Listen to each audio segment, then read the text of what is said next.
I just remember to myself, as I'd begun to get interested in nerves and the central nervous system, saying, wouldn't it be neat if somebody one day wrote a story like wrote a book like this? And then basically I took that thought and I shoved it as down deep into my psyche as I possibly could for about 25 years.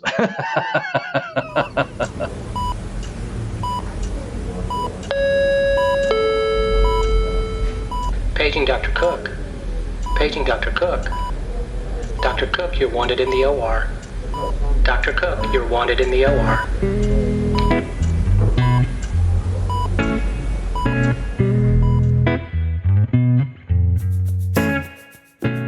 Welcome to the Prescription for Success podcast with your host, Dr. Randy Cook.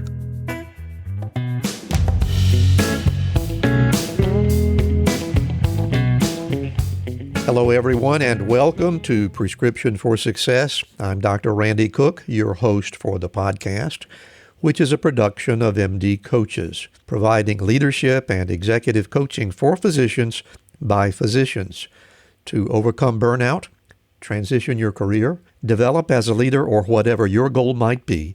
Visit MD Coaches on the web at mymdcoaches.com because you're not in this alone. And don't forget that CME credit is available when you listen with us. Just look for CMFI in the show notes to learn how.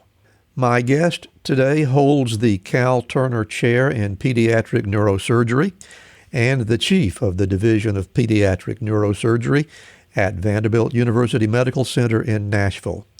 He has recently published a new book entitled All That Moves Us, where he reflects on his time in that role.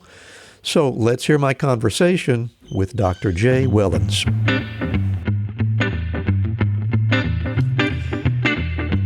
I really enjoy myself on this podcast. I hate to admit it the most when I'm speaking with another surgeon, and that's what we have today. So I'm welcoming to the show a gentleman who is a neurosurgeon up in Nashville, Tennessee, affiliated with Vanderbilt University. Has a great book that we're going to talk about. Dr. Jay Wellons, thank you so much for being with us today. I'm looking forward to the conversation. Well, thank you, Randy. I'm excited to be here, too. I really appreciate the opportunity. Well, as we always do, Jay, I want to begin at the beginning, which is in Mississippi, where you did your growing up.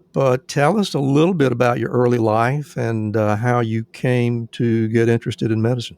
Well, I grew up in a small town in Mississippi. Most people don't think about the fact that Mississippi and Louisiana have a north-south border, but there is. I grew up about an hour and 40 minutes due north of New Orleans. We used to say that New Orleans is the first biggest city in Mississippi and Memphis is the second.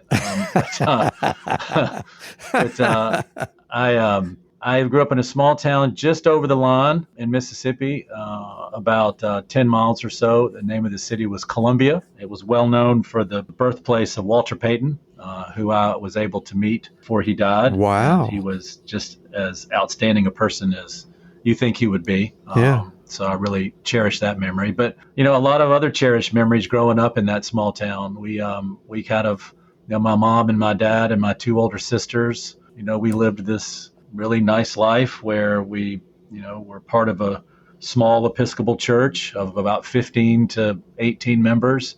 We went to one of the local schools there for a while, and my sisters were a little older than me, and I'm not supposed to say how older on the radio or we anything. Will make you do that. I'm just supposed to say they were a little bit older than me. Yeah. But they were off to college while I was still young, so I had this really neat experience of being a member of a family with older siblings, and then really living in this kind of wondrous world of being an only child for a while. And that was great too. I mean, obviously everything has its ups and downs in life, but I played Rotary soccer and Little League baseball and played in the marching band and French horn in the concert band and the usual small town stuff.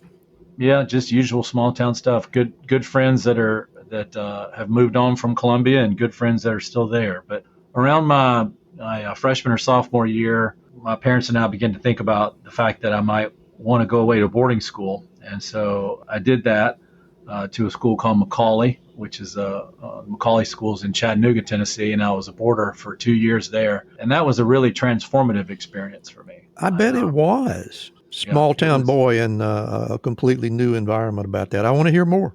It was a situation where, you think you're the bigger fish, and then in the small pond, and then you go up and you realize that there are a lot of fish that are as smart or even a little bit smarter than you. And, took some good classes and had some good friends and got in a little bit of trouble here and there, but most part really just kind of had this transformative experience that really matured me in a way that both prepared me for college, but also prepared me for life. And some of the friends from Macaulay from those days are still, some of my closest friends now. I bet they are. So when you finished up there and decided to continue your education at Ole Miss, your major at Ole Miss was English. Were you even thinking about medicine at that point? I wanted to kind of span, ride both rails at one time, I guess. And what I mean by that is my father had always wanted to be a physician, but because of issues with finances, he got into medical school and passed the MCAT and so forth, but, had a family, 2 girls at the time, and really just could not get funding to go to medical school. And so ultimately, went on into the business world and was very successful, president of several companies, and also was in the Air National Guard. But I always accused him of, when he was alive, of coming into my bedroom when I was a child and whispering medicine, into my ear when I was asleep. But I did recognize how important a physician was in our little small town. And so kind of in the standard way that a Birkenstock wearing English major would do, I kind of wound myself into a place that I would go to medical school to become a family medicine doctor back in South Mississippi. To get paid in chickens and vegetables, So that was the long-term plan when you started. That was the plan, yeah. And then I would write. That was the initial plan, and then it all fell apart. Well, I don't know. Somehow falling apart doesn't really sound like exactly what happened. So pick up the story from there. Right.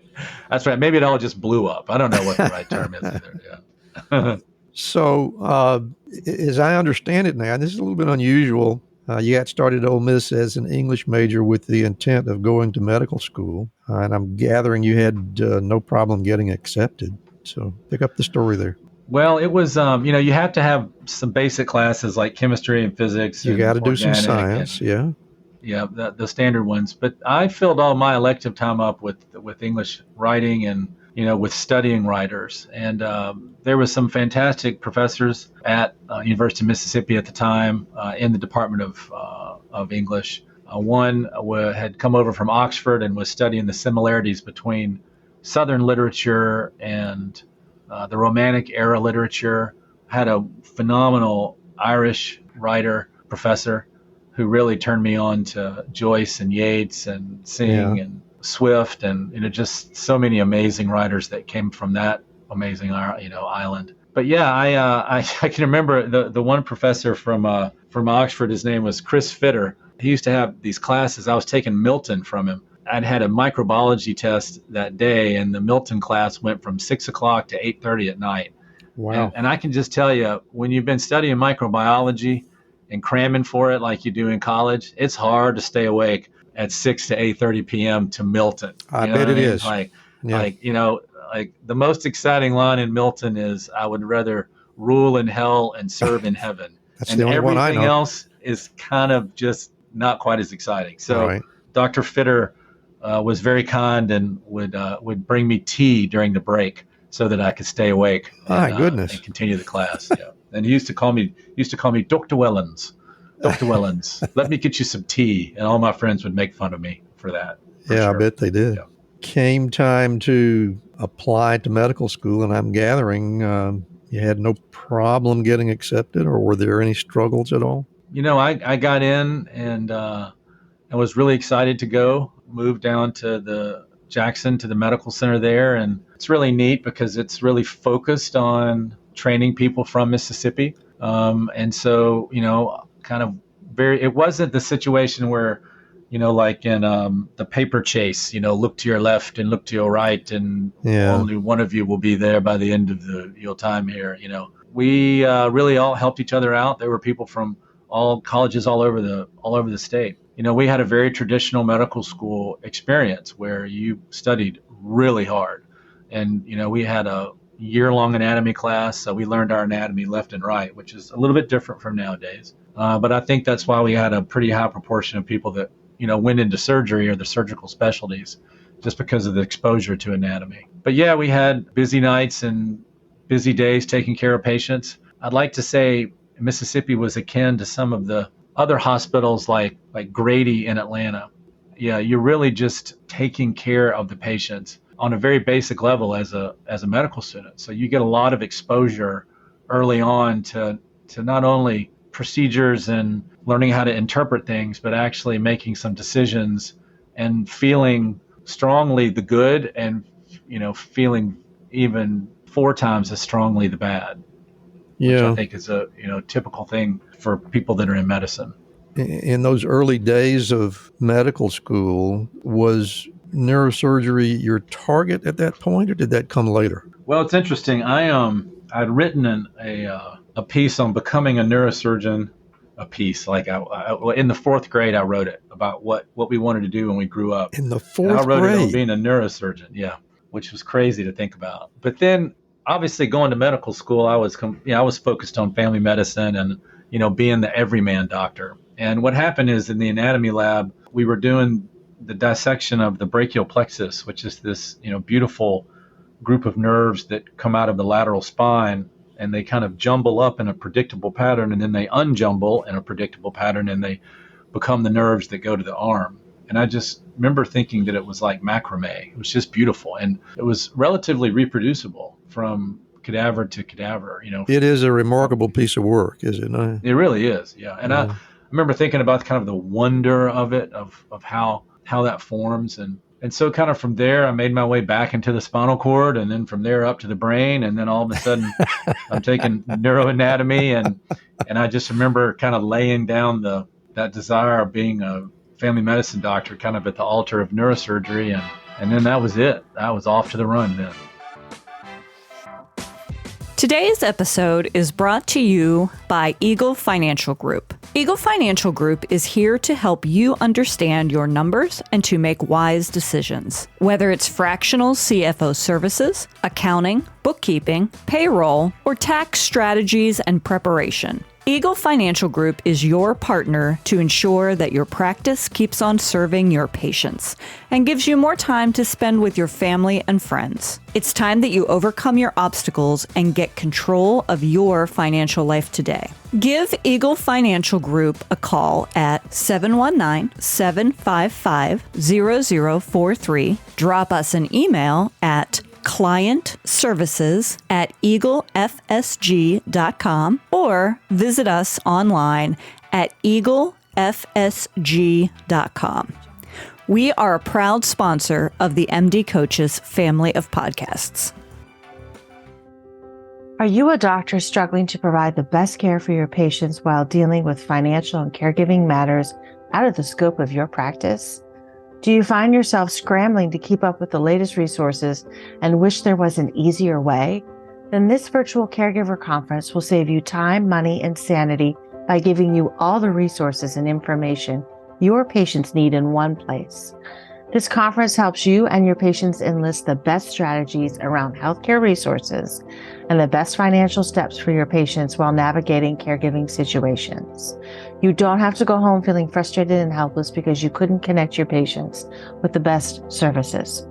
Find out more at rxforsuccesspodcast.com/conference or click the link in the show notes. We look forward to seeing you at the Caregiver Conference. So the way your training breaks down at that point, of course, you do a general surgery internship, although I don't think they called them internships anymore. Back then it was PG1. And then at that point, you were in your neurosurgery residency. Is that correct? Yeah. So at that point, I I matched at Duke, which was kind of a Hail Mary pass. I feel very fortunate to have been able to go there. And my intern year was exactly as you said. It was that kind of traditional year where you rotate through general surgery and cardiac surgery and neurosurgery and plastic surgery and all kinds of different rotations. And, again, you play a pretty integral part of those services. And so that was, one of the busiest years. I remember on my first day, those are the days that we wore a short white coat and white pants Right. as interns. And I showed up on my first day, and I happened to be the intern on call that day on the vascular surgery service. And I showed up in my white coat, white pants, and a tie, and I had a pair of penny loafers on. And by 5:30 that afternoon, my feet hurt so bad from walking around, taking care of stuff, running from code to code, emergency, getting stuff to the OR, that I called my wife and I said, can you please go get me some comfortable shoes? And she brought me to the hospital a pair of not attractive shoes, I'll just say, but they were very comfortable. Well, you asked for comfortable. Yeah, I did. And I wore those shoes the whole year. And by the end of the year, I threw them out because they were worn out. We were busy in those years. Well, let's talk about the move into your neuro residency. We haven't even talked in detail about how you decided that that's where you were going, but indeed that's where you went. And I'm interested to know that in the beginning of that second year, when you got involved with the neuro program, did you immediately feel like, man, this is exactly where I belong, and I want the rest of my life to look just like this? Or were there ever any misgivings? What was in your head at that point? Well, I did try to talk myself out of it multiple times. I mean, when I was the intern, I also really began to love the heart. I loved listening to the heart, listening for murmurs. Mm-hmm. I just thought it was fascinating, and had some experiences with the cardiologist that were really profoundly moving, just from a reception of such amazing teaching. Mm-hmm. I just remembered that vividly. And so by that time, it's third year, you're in your clinical rotations. I thought one of the best surgeons in the hospital was a GYN oncologist. And so I thought a little bit about that. I really liked vascular surgery, doing aortic repairs, and doing, fem distals and fem pops and all those things. But at the end of the day, like every time I walked by OR 16, which was the neurosurgery OR, I would look in that porthole to see what they were doing. Yeah. And I don't mean like every once in a while, I mean like every single time I walked by there, I would look in there. And so I kind of didn't know what my ability would be to be able to match in neurosurgery. And so I kind of hatched this plan of maybe doing general surgery for a couple of years and then switching over, because that's what a lot of people had done at Mississippi that I knew and respected. But I did a rotation at Duke. My wife had been undergraduate there, and she liked Duke a lot, and I knew its reputation, and so I just kind of went for it. And I think that I ended up really connecting with the residents and the faculty there, really just because I worked hard. It's not like I knew all the answers, but I knew if I didn't know something, I wouldn't just pop out a lie. I would just go find out, and then report it. And so I think that kind of work ethic and that honesty ethic were really important as to the reasons why I ended up at Duke. It pays off every time, I think. I think so too. Yeah, I really do, Randy. I think those are two really important qualities. And, over the years I've learned, the work smarter, not work harder, which I think is a good thing too. Mm-hmm. I think sometimes you can get yourself all wrapped up in the unnecessary small stuff and forget the stuff that's really important. And so my partner, Rob Naftel, who I've known since he was a medical student and I was on faculty at UAB, that's always been his motto: work harder, not smarter. And so I've kind of taken that too. But paid off for you.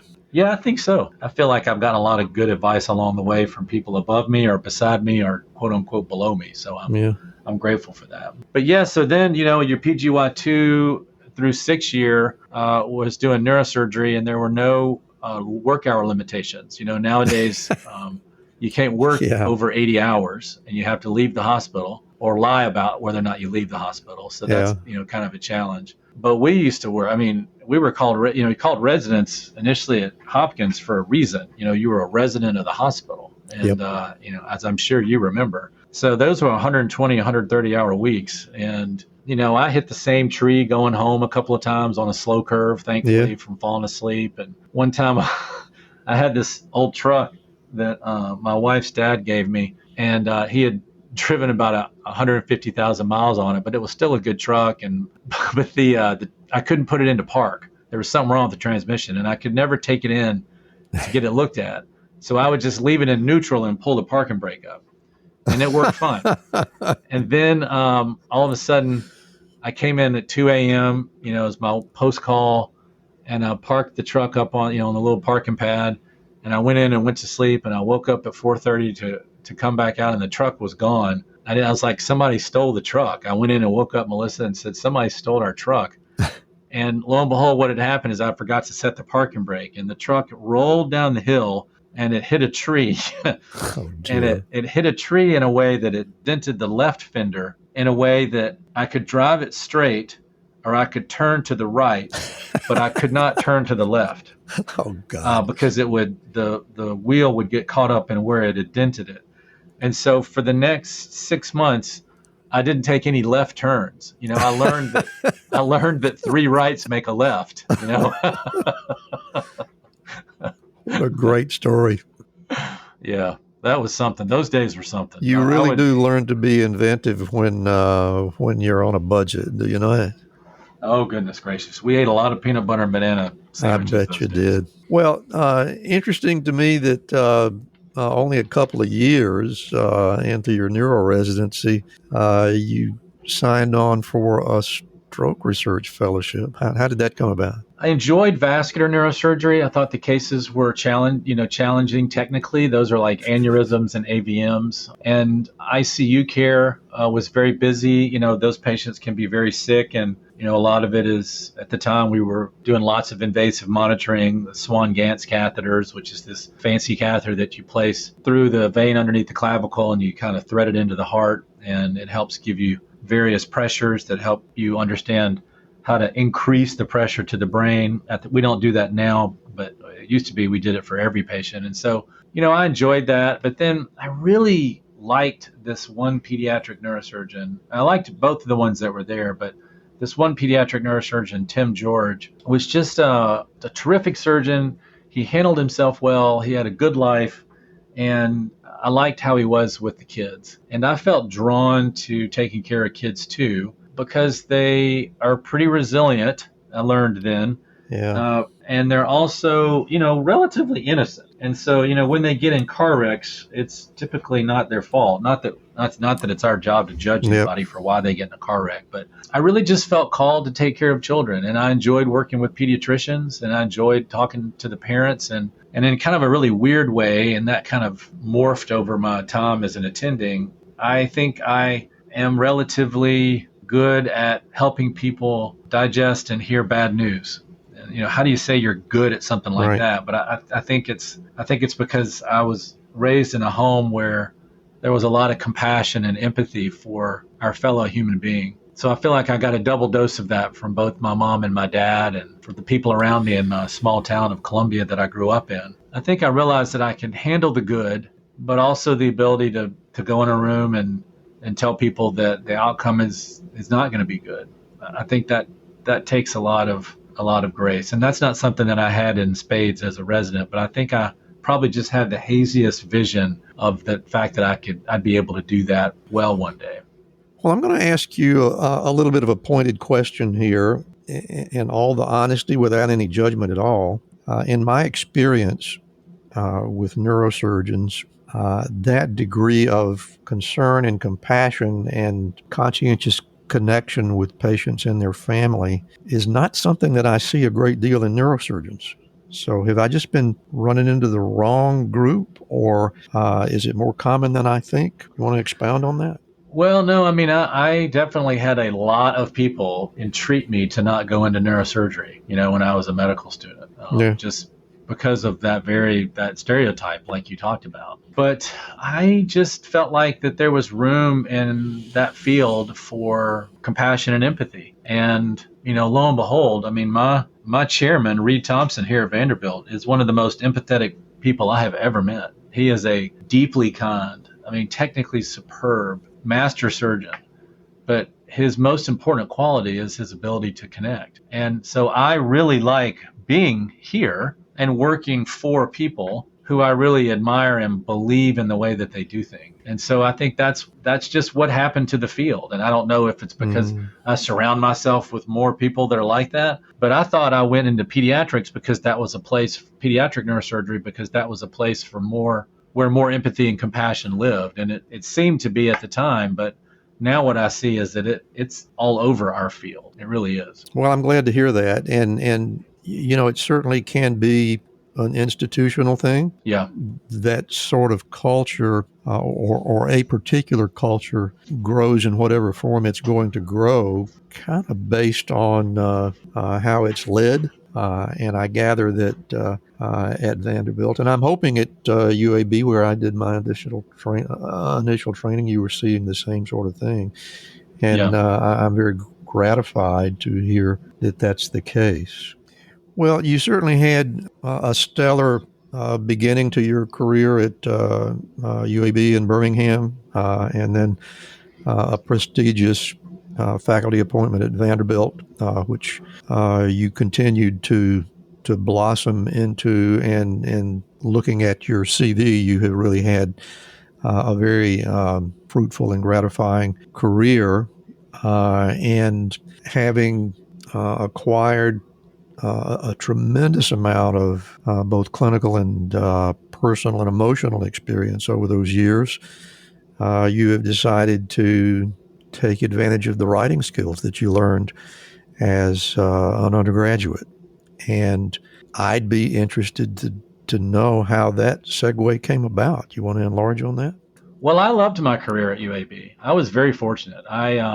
It's a small world, pediatric neurosurgery. There's at the time, there were probably around 12 or 15 programs, so I felt very fortunate to be able to go there. UAB had a terrific senior partner and leader named Jerry Oakes, who was one of the most well-known pediatric neurosurgeons that around the world, and particularly for sure North America too. And had two other great people that I trained with, and I just enjoyed my fellowship. It was busy, but the hours weren't as long. The saves were equally as meaningful, and the folks that weren't saved were, lingered around the edges. They still were disappointing, but I just learned so much specific to pediatric neurosurgery. And I went to interview at a place, and basically my partners there just said, do us a favor and don't sign any contracts. And when I came back, they had a contract for me, and relatively soon I signed it. And my wife had been in medical school at Duke, and then we had come to UAB for her to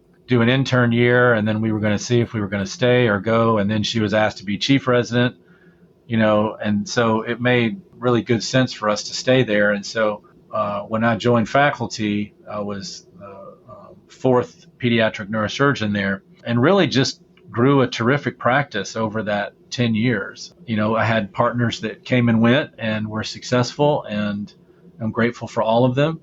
But I really did a lot of cranial neurosurgery, a little bit of spine neurosurgery, but I also developed an interest in peripheral nerve surgery, which is the nerves of the body that can be compressed or damaged or injured, oftentimes with birth in children or with other kind of traumatic accidents. And so I also was really fortunate to work with good people from an academic standpoint. We published a lot, which was, I think, important to be able to kind of stay relevant and to push the field even further. And then I was able to get a Master's of Public Health, or an MSPH, a Master's of Science of Public Health, kind of one class at a time over the last 3 years of my time there, which made a phenomenal impact on my own research and led to some really neat opportunities when we moved up to Vanderbilt. And so the decision was not made lightly, but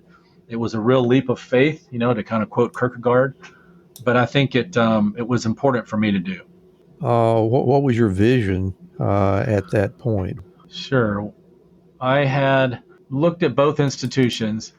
I felt like that where I was had already published a lot and done a lot of things to help the children, not just in Alabama, but, across the world.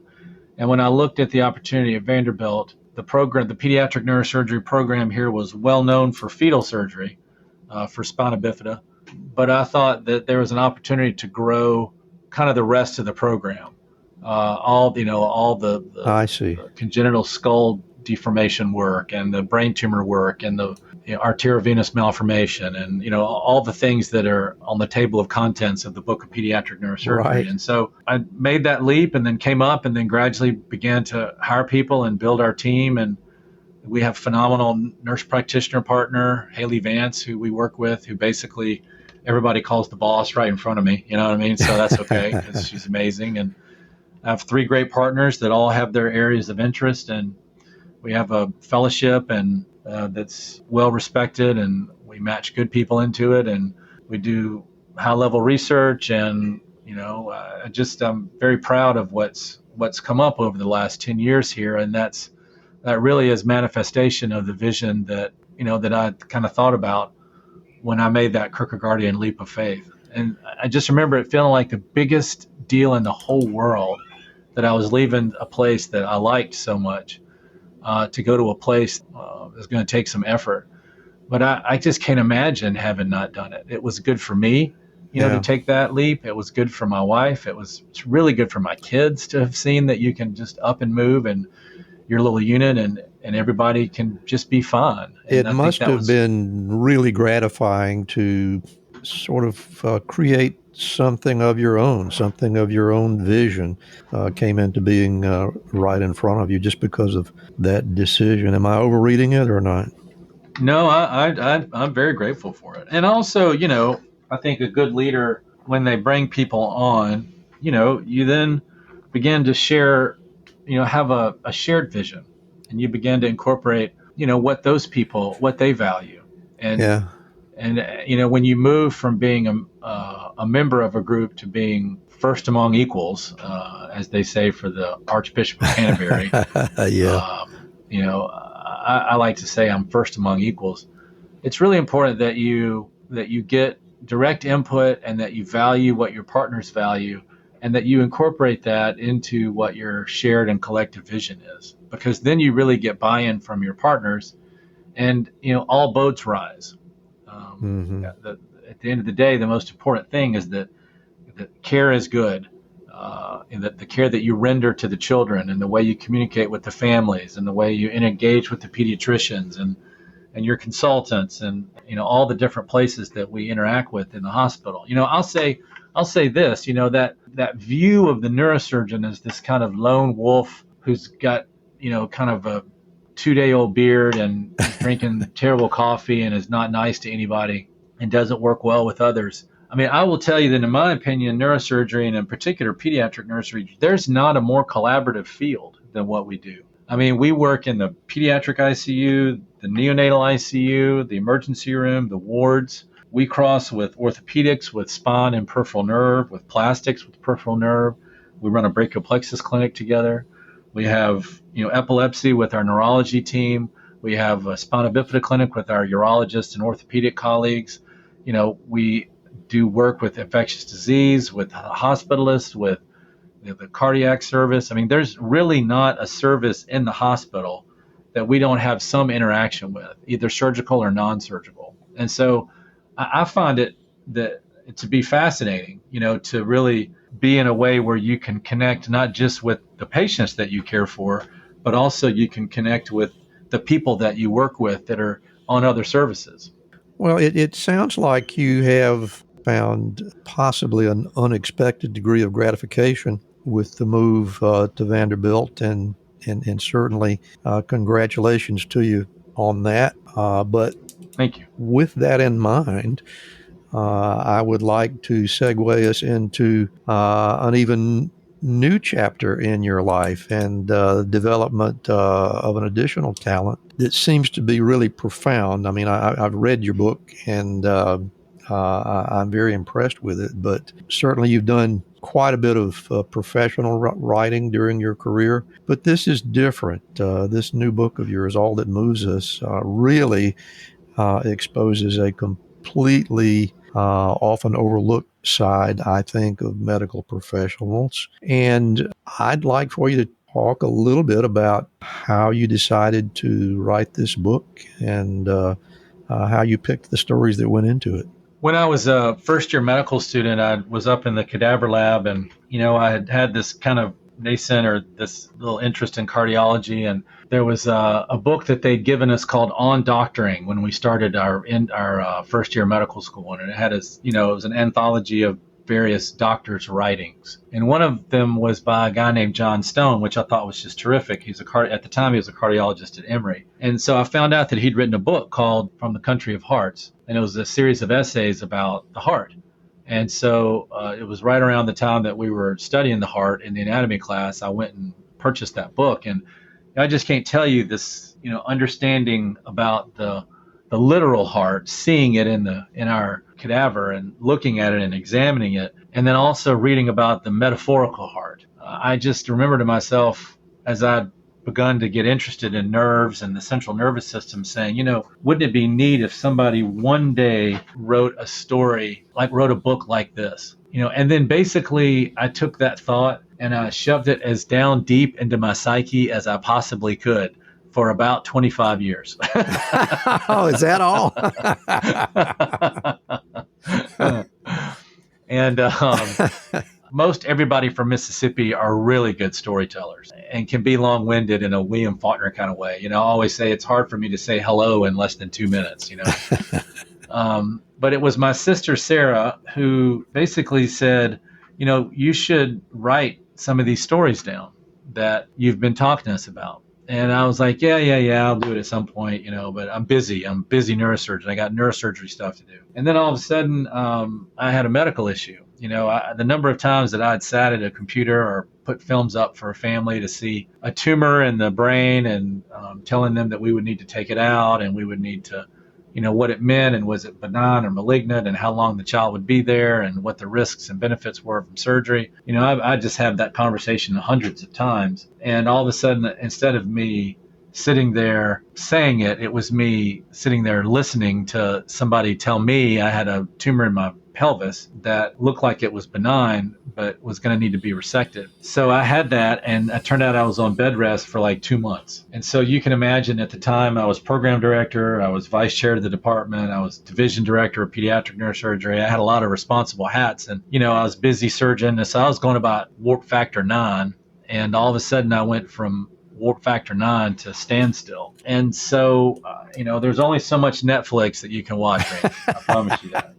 And there is an end to the internet also. But I just decided to start categorizing different stories of my life, all the way through the segments like we've been talking about today. And then I decided to just write a story up that would happen to be a funny story about a trip that I made up to be visiting professor at the University of Vermont. And that story was, I sent it in, just randomly sent it into the New York Times, and lo and behold, they accepted it and they published it. Wow. And I got lots of emails from people saying, hey, you're a funny writer, from friends saying, hey, congratulations, New York Times, you're a funny writer. That's really great. But my editor at the Times was a guy named Peter Catapano. And it turns out, unbeknownst to me, that Peter's shtick is to find new writers and help them write more. The piece stayed on the most read list for a couple of weeks. And Peter said to me, he said, this is a funny story and it's really good, but you're a pediatric neurosurgeon. I know you have a serious story in you. So why don't you write me a serious story and let's see how that goes. And so I had kind of worked on a piece before that I worked on again and finished up, and that ultimately is in the book. It's called 90 Minutes from You by Ground. But it's the story of a young girl who was involved in a car accident and was 90 minutes away by ground, and the ambulances, the air ambulances, the helicopters weren't flying because the weather was so bad, and she was really injured. And this is the little girl in Auburn.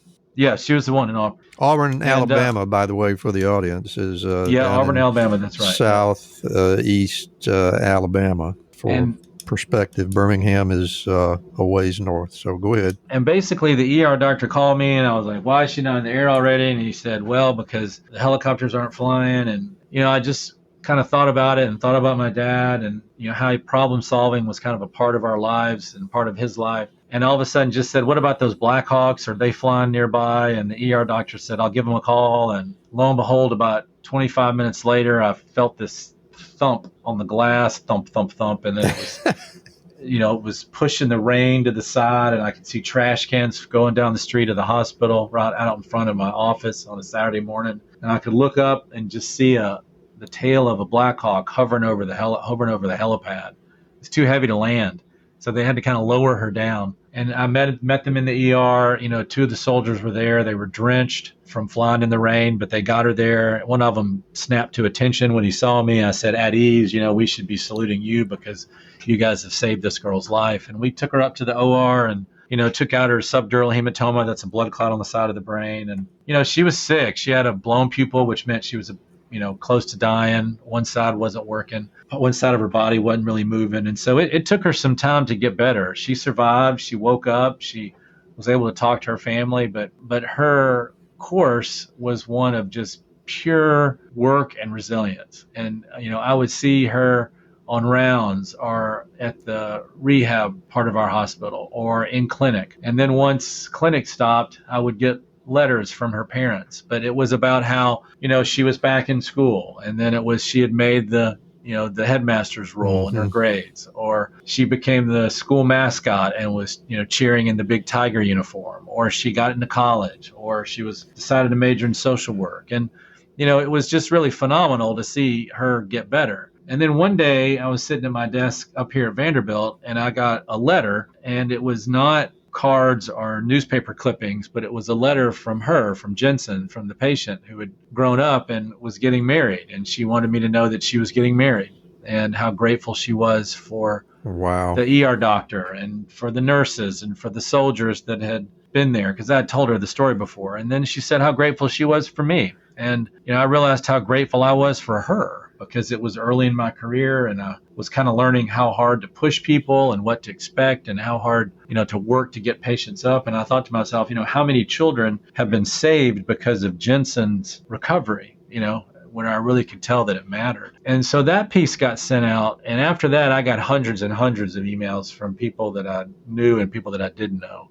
from around the world. And what was happening is that the pandemic was just beginning to raise its ugly head. And so there was a lot of angst about what the future was. And that story is really a story of hope. It really is a story about people coming together to help somebody. I'll read the last few lines of that because I Please do. think it's very meaningful. But my father's lessons in the air, that industrious emergency room doctor, those brave soldiers soaked to the bone, standing there as we rolled away. So many people and events came together for this one child to grow into her life, to find happiness, to find love. All of us need a living, breathing reminder to just keep pushing on. There may be a life there to be beautifully and fully lived.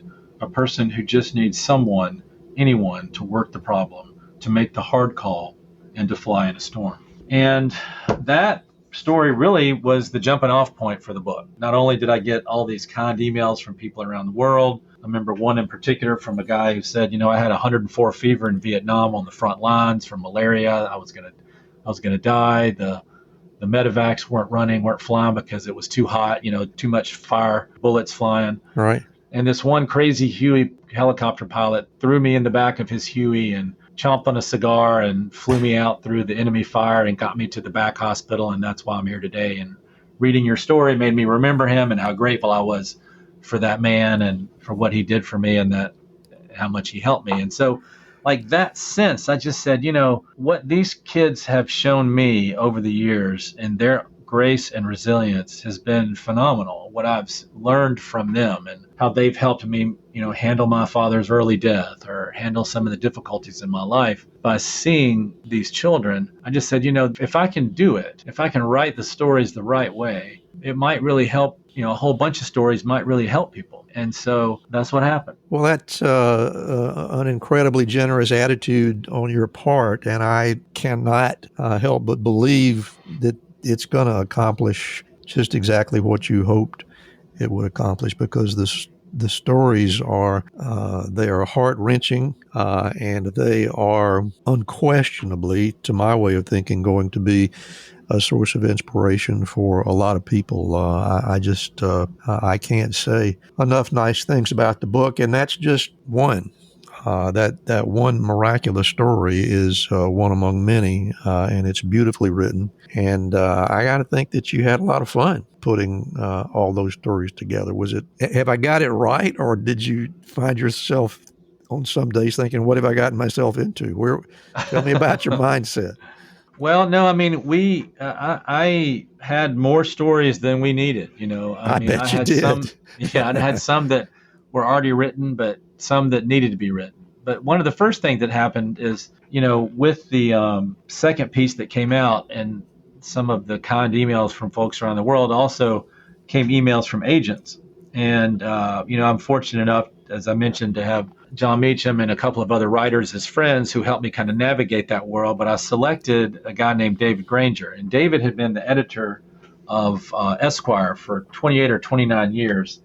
And so he was not only an agent, but also was an editor too. And so, I sent him these pieces and he said, "Jay, these are really good and I like them, but I don't know a lot about you from these pieces." And he said, I want to know why you went into pediatric neurosurgery. Because I never wanted this book to be like, "Hi, I'm Jay Wellons. I'm the best pediatric neurosurgeon in the country. Send me all your patients." That was not my goal. My goal was to write about the patients, but some of my author friends' points and David's, Granger's point was like, people need to know a lens through which to read. They need to know the person that's telling the stories. And so he said, "Who's your favorite author?" And I said, "Well, it's James Joyce." And he said, "Perfect. I want you to sit down and I want you to bang me out 5,000 words on why you became a pediatric neurosurgeon. And I don't want you to punctuate it. I don't want you to capitalize it. I don't want you to edit it. I just want you to fire it out and send it to me." And so I didn't capitalize it or anything. And about 30 minutes later, he, called me up and said, that some really kind things that made me realize that I thought that I'd be able to pull it off. And that actually became the introduction to the book, The Littlest Among Us. But, we capitalized some things and put some periods in. You cleaned it up. And edited it. But that's the part that kind of gives a sense about my journey, from a small town, Mississippi, to being where I am here at Vanderbilt. Well, it really is a wonderful piece of work, and I can't help but ask, are you working on the next volume yet, or where do you stand with that? Will there be more of these? Well, I would love for there to be. I had a piece come out in Time Magazine. I had a piece come out in Garden and Gun. Had a piece come out online and on Oprah Daily, which Oprah's a big deal, and it's a pretty good start. And, I've had the opportunity to give some talks at my boarding school to the student body on, success and failure. And I spoke at the white coat ceremony when people get into medical school and get their white coat at University of Mississippi. And I've, spoken at neurosurgery programs and other medical schools, really a good bit over the last year. And I have really enjoyed it because it's had the opportunity to tell those children's stories. One of the things, though, is that, you can be a pediatric neurosurgeon, you can have a leadership responsibility, you can do research with your team, and you can find time to write a book. But what's tough is to be a pediatric neurosurgeon and have a leadership position and get good research going, and then go out and talk about your current book, and then have time to write a new one, right? And so you're a victim of your success. What I find myself doing is sitting down and writing out notes about various things that happen in cases and how I can tie them together. A couple of months ago, we had a patient come in with erythropoietic porphyria, which basically means that the child can't be exposed to light or it burns the skin, it blisters the skin. And the child had fallen and had a epidural hematoma, a blood clot on the surface of the brain that needed to come out. But there are some filters that you can put on the lights. But the guy with the filters that puts them on the lights was an hour and a half away. And so we basically covered the child with blankets, turned all the lights off in the OR, and rolled that child up through the OR in the middle of the night to our room. And then we had the tiniest little light on in the corner of the room while anesthesia was able to get the breathing tube in. And then we basically were using our hands to feel the head, where the anatomy was, to clip the hair, and to prep and drape everything out. And then we got sterile and put our gowns on. And then we just kind of had to feel the head where to make the incision. And then once we made the incision and got the skin reflected back, then we could turn the lights up a little bit more and continue the operation. So, I mean, there's no way I'm not going to write about that. You did a craniotomy in the dark? Yeah. Yeah. Golly, operating in the Moses. Dark. Yeah. It was something.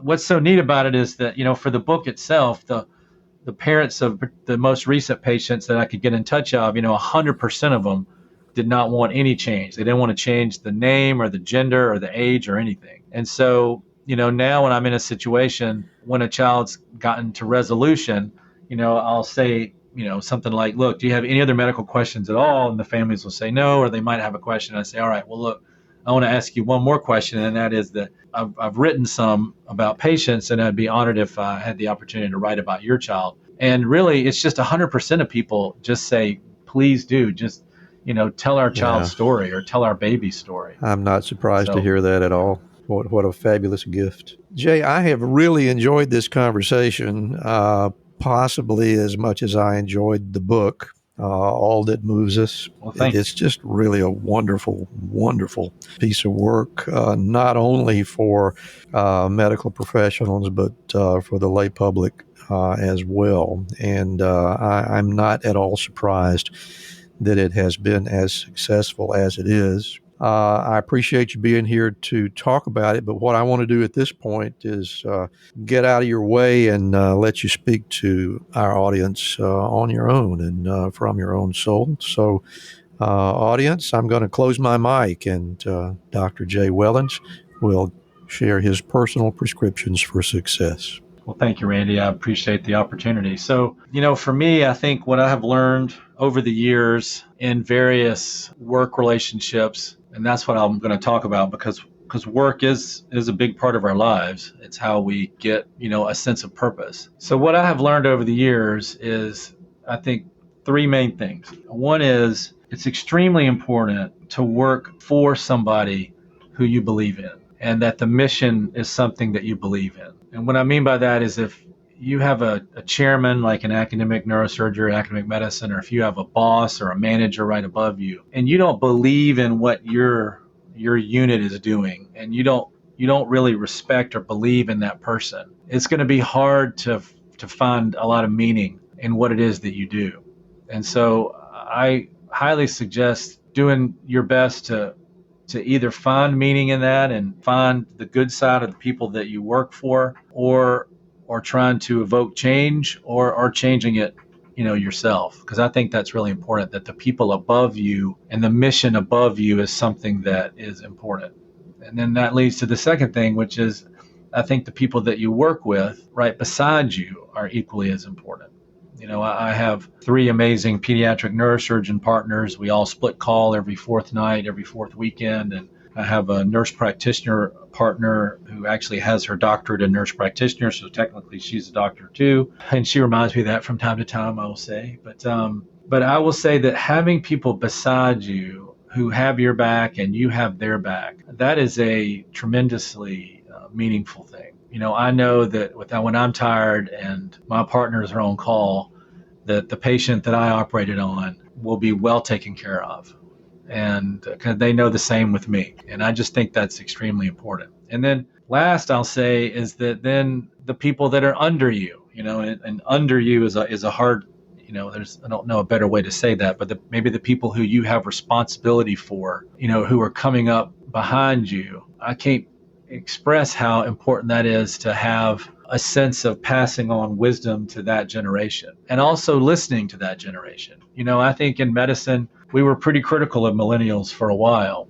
Their work ethic was a little different than those. We worked 120 hours a week. Back in my day, we went to school, walking up both ways, et cetera, et cetera. But when the pandemic hit, it was the millennials who came to the front lines. It was the millennials who stayed and took care of patients because we were older or we had medical issues that maybe kept them from doing it. And so I think all that stuff, all those issues, all that tightness between millennials and our generation should be wiped away because of the hard work that they did in the pandemic. And so I just say that it's important to not only pass along things and wisdom and things that you've learned, but also listen to them too.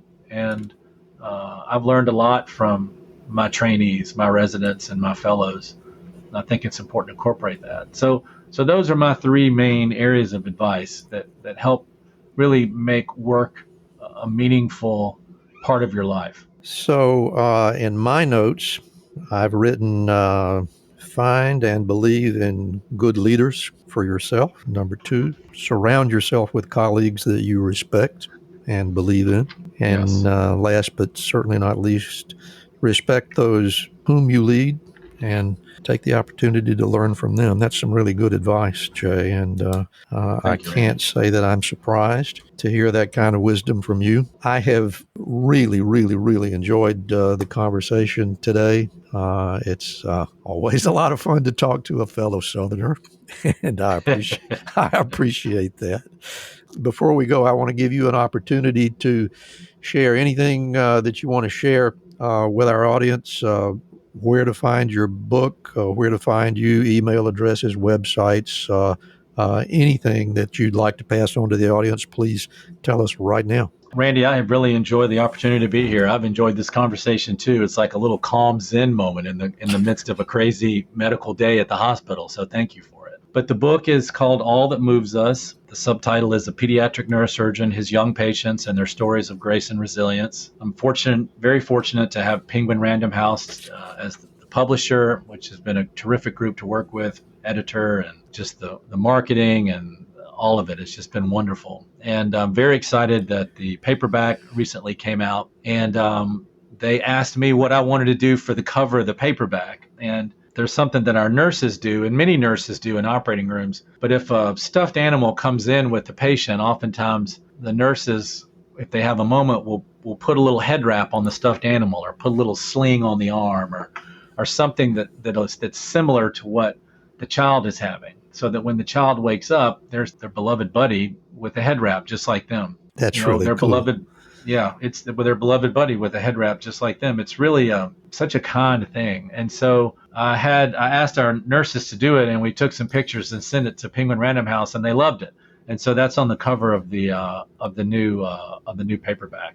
And I wrote a little short piece about how special it is to be a nurse that works in a pediatric operating room. So I'm very excited about that. And the book is available at bookstores across the country, independent bookstores, to Barnes & Noble, to Amazon. It's one of the best sellers on Amazon. I'm really honored, and was given a starred review in Publishers Weekly, and Jerome Groupman gave it a really good review in The New Yorker, which I was so honored to see. So I'm just excited to have the opportunity to talk about it, and I love doing book clubs, and I love talking to people about it, because it's really getting a chance to talk about these remarkable children, and a little bit about people that have had an influence on me, and people who maybe I've influenced too. So thank you for the opportunity, Randy. I really appreciate it.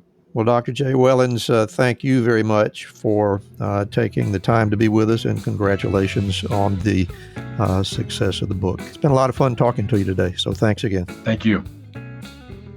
Thank you so much for listening today. If you enjoyed the show, you can help us reach more listeners by leaving a rating and a review, especially on Spotify or Apple Podcasts. And if your app doesn't have that option, just leave us an email or a voicemail through SpeakPipe at rxforsuccesspodcast.com. You can also help by becoming a Patreon member. That link is in the show notes. And we hope you'll also follow our companion podcast, Life-Changing Moments with Dr. Dale Waxman. Special thanks to our producer, Craig Clausen, our promotions manager, Mariana Rodabaugh, and to Ryan Jones, who created and performs our theme music. And remember, be sure to fill your prescription for success with my next episode.